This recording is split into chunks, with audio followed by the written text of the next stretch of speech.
I am Brother Vanroy Paul, and today we're going to look at another mountaintop experience with Elijah.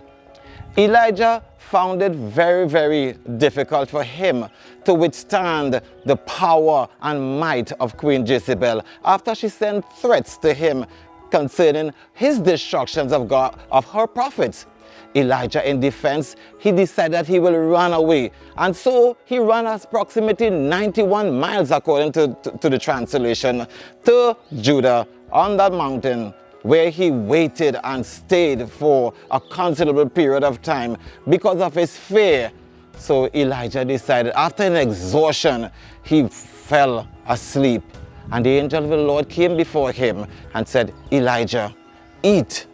And Elijah got up, he ate, he saw a nice cake, baked, ate, and drank the water that was provided.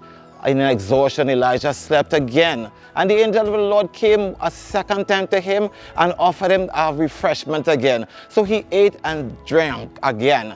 Elijah woke up after and heard the Spirit of the Lord saying to him, "Elijah, what are you doing here?" Elijah said, "In all my zealous, Lord, I have done all of these things, but now all your prophets are dead, and I alone remain. Lord, please take my life."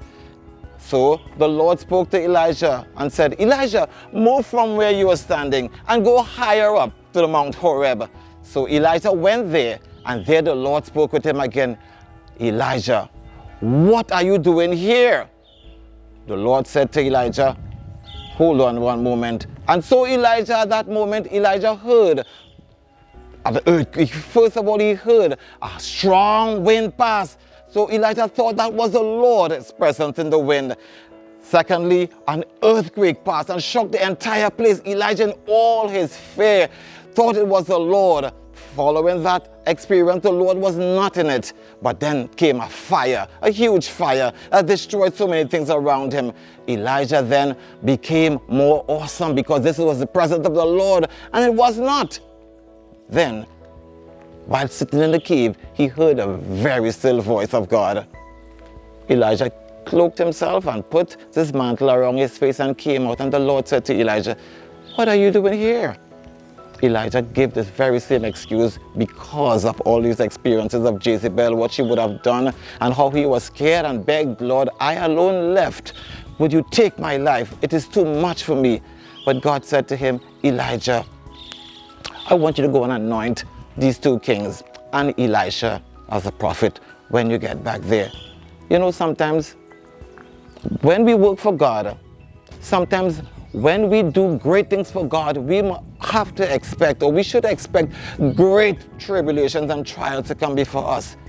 The greatest challenge in our lives is really not on the mountaintop, but really in the valley where God wants us to be. So my friends, brothers and sisters, I want to encourage you that when your challenges come and when your circumstances seems overwhelming, trust God, because He is the one who has your back. Trust Him. My experience today, and my say to you today, is do not depend on your own strength, but depend on what God has for you. Thank you, and have a blessed one.